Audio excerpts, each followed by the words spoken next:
ഇപ്പോൾ മരത്തിന്റെ ഉദാഹരണം തന്നെ എടുക്കുക. ഇപ്പോൾ ഒരു മരം ഒരിക്കലും മറ്റു മരങ്ങളോട് മത്സരിച്ചിട്ടല്ല വളരുന്നത്.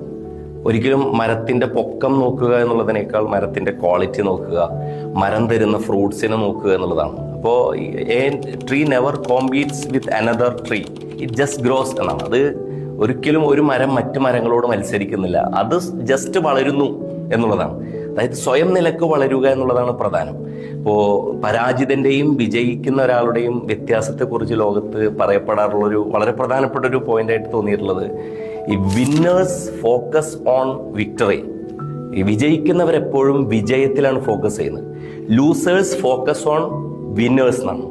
തോൽക്കുന്നവരാകട്ടെ എപ്പോഴും വിജയിക്കുന്നവരെ ഫോക്കസ് ചെയ്തുകൊണ്ട്. ഇപ്പോൾ പലപ്പോഴും പല മോട്ടിവേഷനിലോ അതല്ലെങ്കിൽ നമ്മുടെ ചുറ്റുമുള്ള കാഴ്ചകളിലോ കണ്ടുകൊണ്ട് വിജയിക്കുന്നവരെ നോക്കി നമ്മൾ അത്ഭുതം കൂറുകയാണ് ചെയ്യാറ്.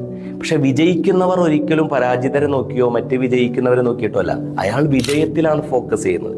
അപ്പോൾ പരാജിതൻ വിജയിക്കുന്നവരെ നോക്കുമ്പോൾ വിജയത്തെയാണ് ഫോക്കസ് ചെയ്യുന്നത് എന്നുള്ളത് പേഴ്സ്പെക്റ്റീവിന്റെ വ്യത്യാസമാണ്. നമുക്കൊരിക്കലും നിരാശ ബാധിക്കാതിരിക്കാനോ സ്വയം നിലക്ക് വളരാനുള്ള നമ്മളുടെ ശേഷിയെ തടഞ്ഞു നിർത്താതിരിക്കാനോ നമുക്ക് ഈ തിയറി വളരെ ഉപകാരപ്പെടും. മറ്റുള്ളവരുമായി മത്സരിക്കുക എന്നുള്ളതിനേക്കാൾ ഇന്നലത്തെ എന്നേക്കാൾ മെച്ചപ്പെട്ട ഒരു ഞാൻ ഇന്നുണ്ട് എന്ന് ഒരാൾ ഉറപ്പുവരുത്തുകയും സ്വയം വളരുകയും ചെയ്യുക എന്ന് പറയുന്ന ഒരു ഇന്നേറ്റീവായ നമ്മളുടെ തോന്നൽ, നമ്മൾ നമ്മളോട് മത്സരിക്കുന്നു എന്നുള്ള ഒരു അതിലുള്ള ഒരു ഔത്സുക്യം നമ്മളെ മുന്നോട്ട് നയിക്കുക എന്നുള്ളത് വളരെ പ്രധാനമാണ്. അത് പ്രത്യേകിച്ചും ആത്മീയ കാര്യങ്ങളിൽ, അതുപോലെ വൈജ്ഞാനിക കാര്യങ്ങളിൽ, ശാരീരികമായി തന്നെ നമ്മളെ പുഷ്ടിപ്പെടുത്തുന്നതൊക്കെ നമ്മളോട് തന്നെയാണ് മത്സരിച്ചു കൊണ്ടിരിക്കുന്നത് എന്നുള്ളത് വളരെ പ്രധാനപ്പെട്ട നമ്മുടെ മുൻഗണനയിൽ വരേണ്ടുന്ന ഒരു കാര്യമാണ്.